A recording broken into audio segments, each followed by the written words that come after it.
obstacles to moving there.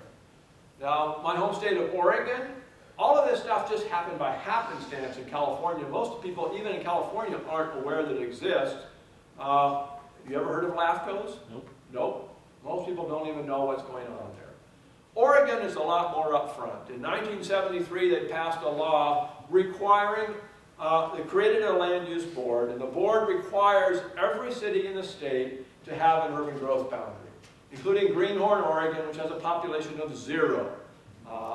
Everybody's moved out. The few people who own land there still have a city council. They don't live there, but they have to have an urban growth boundary. These urban growth boundaries, here's the one for Portland. It actually encompasses 24 cities and parts of 3 counties. These urban growth boundaries were established in the 1970s. And they said, as the population grows, we'll just expand the boundaries to always have a supply of 20 years of land. But about 1989, housing prices started going up. Portland was growing pretty fast. And a group was formed called the Zero Option Group that said, let's not expand the boundaries, let's grow up, not out. We'll have more density instead of growing out. With more density, more people will take transit, and there'll be less traffic congestion and less air pollution. We'll all be better off. So over the years, they've passed laws outside of the urban growth boundaries that prevent any new development. If you own land outside of an urban growth boundary on 96% of the state of Oregon, you cannot even build a single house on your own land unless you own at least 80 acres, you actually farm it, and you actually earn, depending on soil productivity, either $40,000 or $80,000 a year from farming it in 2 of the last 3 years. And they're very proud to say that since they passed these rules, they've only had had to issue about 100 building permits per year outside of urban growth boundaries. Now, inside of urban growth boundaries, what they've done is they've rezoned neighborhoods to higher densities. So instead of expanding the boundary, they've rezoned neighborhoods of single-family homes to apartments. And the zoning is so strict that if your house burns down, you're not allowed to rebuild it. You have to build an apartment. And if your neighbor has a rental home, they can build an apartment in the backyard. In fact, they're encouraged to build an apartment in the backyard. Or to tear down that house and replace it with an apartment or 4 houses or whatever. And so we're getting this rapid increase in density that California had. And what the slogan is, we're going to save ourselves from becoming like California. And the way they're doing it is they're following California's prescriptions all the way. Portland has even set a target. In 1990, 65% of Portlanders lived in single-family homes. Their target is to reduce that to 41%, so that 59% are living in apartments or other multifamily housing. And that's almost a complete reversal of history. Now this is, you could argue that this is not intended to harm working class people. But there's a writer named, or an urbanologist named Richard Florida, and he's written a book on the creative class. And he's argued that what cities should do is to attract the creative class. Because the creative class, which includes pretty much everybody in this room by his definition, are people who earn all the money. And so they'll be the ones paying all the taxes. And so cities should encourage the creative class. Well, who's the creative class? Basically, in his definition, it's anybody who's got a college degree. Well, there's another name for that, and that's middle class. So what he's saying is cities should attract the middle class, and they should try to push the working class out. And one way of doing that is to make housing more expensive because the working class won't be able to afford it, and the middle class can. And Florida even admits that following his prescriptions will be harmful to the working class, and yet he goes around and he's quoted by city officials all over the country who are saying, we're encouraging the creative class. If they had put it the other way, if they had said, we're trying to keep the working class out, there's no way that anybody would support them. But by saying they're encouraging the creative class, it makes it sound good. All right, well, I've given you the history of 3 states, but a total of about 15 or between 15 and 20 states have passed laws that are similar. Florida actually repealed their law after the housing crisis happened, whereas Tennessee's law hasn't really had much of an effect yet. And all these other states have had effects that are pretty similar to Hawaii, California, and Oregon. Nevada and Massachusetts are kind of special cases, but effectively they're under the same kind of regime for different reasons that I won't get into now unless one of you is from one of those states wants to find out about it. So here's the housing affordability chart with the same cities I had before. Remember, they were all around 1.8 to 2 before in 1969. This is 2006. During the peak of the housing bubble. You can see Los Angeles 10 times median family incomes, San Francisco 9 times, Honolulu would be about the same as Los Angeles, Santa Barbara was 11 times.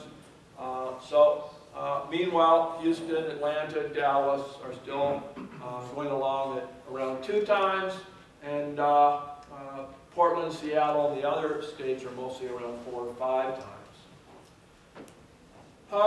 This is the same chart I showed you at the beginning, but now I'm showing you what it means. A value to income ratio of more than 3.5 is red. This is not the same chart, this is 2006. Yellow is a value to income ratio of 3 to 3.5, and green is less than 3. Of course, California is really about 6 or 7. Oregon and Washington is about 4. We had a dramatic increase in home ownership rates after 1940. And it was because of the growth of the suburbs. It was because of the expansion of the automobile ownership. There was a pent-up demand, both because of the baby boomer era and because the Depression was over. So we had pretty much a 50% in home ownership rates. But you notice that it leveled off at about 1970. And since then, it's gone up and down a little bit. It's particularly had a big crash after 2004. It went up to 69%, and now is around a little over 63%. But really, the problem, the reason why it leveled off is because so many states were adopting these kinds of rules that they're making housing unaffordable. If you look at the states that don't have these kinds of rules, home ownership is often as high as 75%. And that's what it would be nationally if we didn't have all these kinds of rules. Here's the value and income ratios today. This is the chart I showed you before. You see, because of the financial crash, prices have retreated in some areas. They particularly retreated in Florida, which is a great thing because of the repeal of the Growth Management Act. Now we just need to get California and the other states to repeal their Growth Management Acts. In 1900, America had the highest homeownership rates in the world. Now we're right in the middle. Half the countries in the world have higher homeownership rates. The highest homeownership rates of all are found in Eastern Europe. Romania, Bulgaria, Hungary have the highest homeownership rates, about 95% in some of those countries. And that's because at the end of after the fall of the Soviet Union, those countries decided to take all the government-owned homes, which are mostly multifamily, and give them to their occupants. It was called the Big Giveaway, and it maintained that home ownership rate since then, as far as I can tell. But Mexico, we used to think of it as a poor country, has a home ownership rate of 84%. Brazil has about 1/6 of our per capita GDP. Their home ownership rate is about 75%. The countries that you think of as being wealthy, that would have high home ownership rates, well, the lowest home ownership rate in the world, in a country that allows home ownership, is Switzerland at about 35%. Germany is not much better, about 45%. And that's because they have such strict land use regulation, it's really hard to buy a home in these places. This is supply and demand. You're familiar with these kinds of charts. I have supply shown here as horizontal, and what I'm trying to say is that if there's no government regulation, there's essentially no restrictions on supply. There's no state in this country that has a shortage of land. Not Hawaii, not Rhode Island, not anywhere. And transportation is cheap enough that we can move construction materials anywhere in the country. They cost about the same in any of the lower 48 states. They cost a little more in Alaska and Hawaii, but any of the contiguous 48 states are about the same. And the labor is pretty cheap too. So if there's no government regulations, if demand increases from here to here, prices stay the same. And that's exactly what we've seen in Houston with people moving in at tremendous rates. After Houston is already growing at 125,000 people a year, and after Hurricane Katrina, 100,000 people from New Orleans permanently moved from New Orleans to Houston in 1 year, and it didn't cause a blip in their housing prices. So demand or supply curve should be nearly horizontal everywhere in the country. But when you start to regulate the housing market, you steepen that supply curve. You make it inelastic. And when it's inelastic, it becomes more volatile. A small increase in demand leads to a large increase in price. A small decrease in demand leads to a large decrease in price. And that volatility is really what caused the financial crash in 2008. Now, I'm going to go over this financial crash carefully for you, because a lot of people think it was caused by the Federal Reserve Bank, or it was caused by subprime loans, or it was caused by the Community Reinvestment Act, but it wasn't. It was caused by urban planners who made housing more volatile. And nobody thought, except for a few of us housing economists, nobody realized that volatility was there. And so, and here's cities that didn't have that kind of urban planning. You can see what kind of volatility they had. In the midst of the housing crisis, you know, the peak of their housing prices was actually, in many cases, 2009 after the crisis. And that was only because of the crisis that housing prices fell by a couple percent. Whereas in the more volatile places, the peak was in 2006 before the crisis, and it was the fall that caused the crisis. Now, here's how the crisis played out. You had banks that were making loans to people, and they packaged these loans up as mortgage bonds. Okay? And if you've seen the Big Short, you know some of the story. Or if you've read the book, The Big Short. They packaged these bonds up, and then they sold them to people. But before they sold them, they were required to have them rated, because for a pension fund to buy them, the Securities Exchange Commission had ruled that for a pension fund or other government agency to buy bonds, it had to have them rated in advance. So they went to a ratings firm. There were 3 ratings firms. And they went to these ratings firms and had them rated. The ratings firms said housing, that's very stable. So they gave them a really good rating. Housing prices had always been pretty stable. They had not been volatile. Even if they were volatile, even if they fell a little bit in one part of the country, they would rise a little bit in another part of the country, and it wouldn't make a difference. That was important. If you made a subprime loan to somebody who couldn't afford to pay it back, it didn't matter. Because if they went bankrupt and they walked away from the house, you could sell it to somebody else. And with housing prices stable, you wouldn't lose anything. In fact, housing prices weren't stable. They were going up. So there was no way you could lose, because there was no way that housing prices were going to decline. That's what the agencies thought.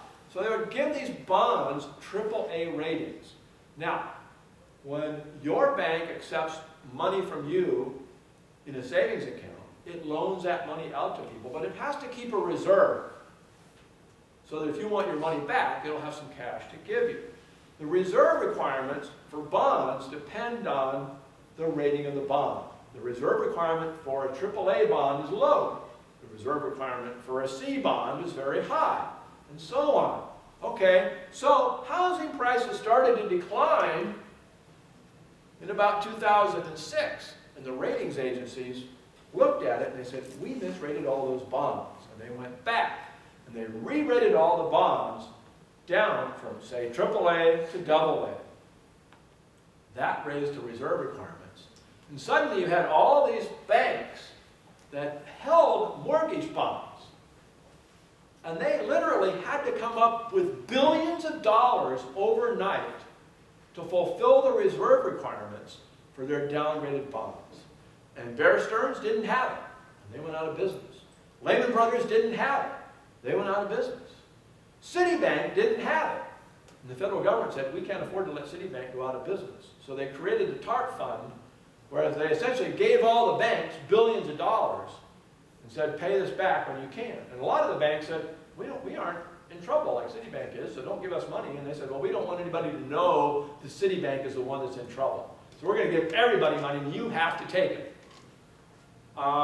AIG, meanwhile, had been on the other side. They had insured the bonds. And they were the ones who were going to pay when the people who bought the collateral default options in The Big Short, they were the ones who have to pay it out. So they went bankrupt because of that. That's why they had to be rescued.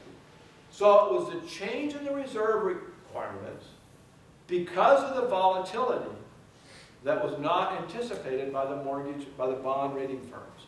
That's what caused the financial crisis. If we had just had subprime loans, if we had just had low interest rates, if we had just had the Community Reinvestment Act, but we hadn't had that volatility because of urban planning, we would not have had the financial crisis. So that's how it worked. Now, you may have heard of this book. Anybody not heard of this book? All right, well, Thomas Piketty is a French writer, and he wrote a book that he deliberately intended to be the 21st century version of Marx's 19th century Das Kapital. And he said capitalism doesn't work because the return on capital investments is greater than the growth. Whoops, what am I doing here? Sorry about that. How do I get this back? Okay. Pushed the wrong button.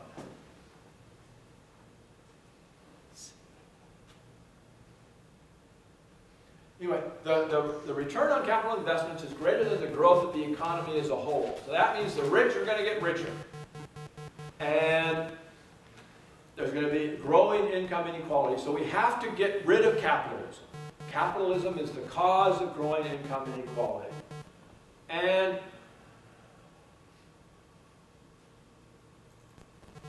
okay, there we are. So a lot of people read this book and said, oh yeah, we have to adopt like 90% tax rates on upper income people and things like that to stop income inequality. Well, there was an economist at MIT. He was actually a PhD student named Matthew Rowland. And he looked at Thomas's data. He said, well, you know, there's a lot of different kinds of capital. There's stocks, there's bonds, and there's real estate. And among the real estate, there's housing, and there's other real estate. So he broke it out, and he said, well, where is the return on capital coming from that's growing faster than the economy? And it wasn't stocks, it wasn't bonds, it wasn't even non-housing real estate, it was housing. The returns on housing were growing faster than the rest of the economy, and that's it. That was exclusively accounting for Piketty's results. So the solution is not to tax rich people. The solution is to stop making the returns on housing so big. Why are they so big? Because governments all over the world practice this growth management that has made housing prices skyrocket and become unaffordable. So it's ironic, but enjoyably ironic, that the progressives who encourage the passage of these kinds of growth management laws are also the ones who decry income inequality when it's their fault. Income inequality reached a low point in the United States in 1968, which is almost exactly the time that homeownership reached a high point in California and Oregon and other states that adopted these kinds of growth management housing laws. Now, how does the Supreme Court let this happen? You probably learned a little bit about property rights in school here. There's a provision in the Constitution that says, nor shall private property be taken from public use without just compensation. And this is interpreted, has been interpreted to mean that you can't take private property for private use at all, but you can't take it for public use, but only with just compensation. In a series of Supreme Court decisions, they've effectively turned that around. The first one was in 1926 in a community called Euclid, Ohio, where they legitimized zoning. They said cities can zone and they can say, okay, you want to have an industry here? Tough luck. We want you to have a single-family neighborhood. You want to have a store here? Tough luck. We want you to have an apartment building, and so on and so forth. So somebody challenged that, and what the Supreme Court said is they quoted a lower court and said because they had written a plan, it's okay. We don't have to read the Constitution anymore. Then there was Grand Central Station in New York City. It was built around 1910 in 1968, the Penn Central Railroad decided they wanted to take advantage of the real estate there. Notice, it's not a high-rise building. It was actually built to have a high-rise building built on top of it. So they said, we're just going to build a skyscraper on top of it and sell the office space or rent the office space. It's not going to change the building at all. We're just going to build something on top of it. All the structural supports are there. And the city of New York said, sorry, that's a historic building. Building that is not going to cause a nuisance. It's not going to hurt anybody, but we just think it's a historic building, so we'd like to keep it the way it is. Penn Central sued. They went to the Supreme Court. In 1976, the Supreme Court said, because they had written a comprehensive plan, it's okay. You can take away their property rights without any compensation at all. Then Suzette Kelo, you've heard of this, had a house in New London, Connecticut. She lived in a working class neighborhood. The city wanted to take away her neighborhood and give it to a developer who would put in a middle class neighborhood because they would pay more taxes. And the city argued, well, that's a public use. We'd get more taxes out of it. And amazingly, the Supreme Court bought it. But they specifically said because they had written an economic development plan, it was okay to take away people's property for private use. Of course, that's the private use they got. It turns out the developer went bankrupt. They never built anything. It's now being used as a dump. It's not making any taxes at all. And that's what's happened so often when the cities do things like this. The Supreme Court has always given them approval to do it. So the Constitution has been rewritten that you can take private property through regulation without compensation, and you can take it with compensation for private use. So the Supreme Court is not helpful at all in terms of protecting property rights. However, last year the Supreme Court made an important decision. And I seem to be the only property rights advocate in America who realizes that this decision is going to allow us to get back our property rights and stop the madness that's going on in the red states. The states that are on my map are red. This decision has to do with the Fair Housing Act, which President Johnson signed in 1968. That law says that you cannot, if you own a house or an apartment building, you cannot deny somebody the ability to buy or rent your property just because they're black or Latino or whatever. And I don't know why this always happens when we turn it into a PowerPoint. That's supposed to say disparate treatment. So what the law did is it made disparate treatment. You can't treat people disparately, which is a legal term for differently. You can't treat people differently for housing based on race, sex, religion, or ethnic group. However, some people have suggested that the law actually means something even more. Something called disparate impact. That means you can't have a policy that is not intended to treat people differently, but effectively does for some reason or another. And in this case, the way it treats people differently is if a certain ethnic group has a lower income than others, and you make housing more expensive, you're going to disparately impact that ethnic group with lower income. So of course, blacks' incomes are about 57% of white incomes. And so anything that makes housing more expensive violates the Fair Housing Act under this disparate treatment provision. Now it turns out my organization, Cato, and a lot of other free market organizations signed an amicus brief to the Supreme Court saying, no, disparate impact should not be the law of the land, only disparate treatment. But we lost. The Supreme Court went for the disparate treatment, and I'm saying, hey, disparate impact, I'm saying, hey, let's use that to say any of these land use policies that make housing more expensive are now violating the Fair Housing Act. And hey, that means we get our property rights back too, which the Supreme Court doesn't care about, but we do. Now, if you have a policy that makes housing more expensive, you are still allowed to have it if, first of all, it's based on a legitimate justification. But the people who advocate for these policies usually say something like, well, we're trying to preserve farmland. Well, the United States has 1.1 billion acres of farmland. We only use about a third of them for growing crops. And in most years, the number of acres we need for growing crops has been declining because per acre crop productivities have been growing faster than our population. So then they say, well, we need to do it to stop air pollution and greenhouse gas emissions and save energy. Well, that brings us to the second test, which is, well, is there another way you could do that without having a disparate impact on low-income minorities? And if there is, then you're violating the Fair Housing Act. Well, it turns out there's a lot of ways, because increasing densities really has almost no effect on energy consumption, has almost no effect on greenhouse gas emissions. This is an economist who was hired by the Transportation Research Board to look at the question. He said there's too small of an effect to be useful. And there's a lot of other ways that we can have an effect that are a lot cheaper and that don't make housing more expensive.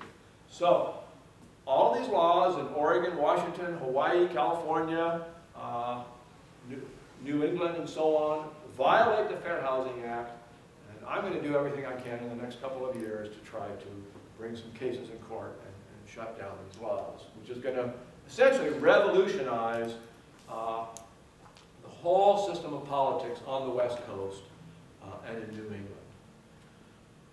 All of this is discussed, except for the disparate impact part, in my book, American Nightmare, which I hope is in your library. You can get it on Kindle for about $10.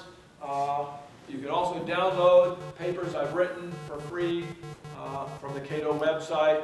I've written a lot of papers on this subject. So, and I've written a disparate impact paper, which Cato says they're not going to publish because they came out on the other side. So I'm having somebody else publish that. Are there any questions? Yeah. So you mentioned how the housing volatility ended up causing the 2008 financial crisis. What specifically was it that caused that drop in prices? Because it seems like, you know, prices were steadily increasing. What was it specifically around 2006, 2007 that started to cause prices to drop? Well, that's a good question. You know, when you have a bubble, and bubbles are always caused by some kind of artificial scarcity. And when you have a bubble, nobody can ever predict what's going to cause the bubble to burst or to deflate. So I'm not sure what one action it was. I think what happened was there were a couple of mortgage firms that had been giving people what are called jumbo loans. A jumbo loan is a loan, I believe that right now it's over $400,000. Maybe it's $500,000. At that time it was about $300,000. You couldn't borrow that much and get a prime loan. A jumbo loan was only for the very wealthy. So they were certainly not subprime borrowers in the sense of being low income, but because they were buying real expensive homes, they had to get this big loan, and that was considered a subprime loan. And so some of these companies, the mortgage companies that were selling these mortgages, they needed cash on hand at all times because they would give you a mortgage, then they would package the mortgages up as bonds and then sell it to a bank. And they'd give you a mortgage and so on. So they needed cash to keep the flow going. So at some point somebody said, oh, you've got some subprime loans there. Nobody has defaulted, but we think that it's a little risky, so we're not going to give you cash today, and tomorrow they're bankrupt. So these mortgage companies, in which nobody was defaulting on their loans, nobody really had a risky loan, they went bankrupt, and that just started a domino effect of everybody saying, it's scary, we're going to not give out these loans. Well, then the wealthy people who were buying houses in California weren't buying as many, and California prices dropped a notch, and that's when the Moody's and Standard & Poor's and Fitch said, oops, they're only AA loans, not AAA loans. Yeah. Just on that, I think it was about 2004. I'm not certain, but I think it was about 2004. Well, the number of houses going into foreclosure had been quite stable for a number of years. And it began almost doubling. I think it doubled in 2004 and then began almost doubling every year after that. And so there was something going on in the market. And I think it was mostly subprime stuff that we could put out. Well, the government had been pressuring banks to make more loans to low-income people, to expand homeownership and give low-income minorities access to the benefits of homeownership. And it's kind of sad because of the increased volatility, it turns out blacks lost something like half the net worth of all blacks in the country in the financial crash.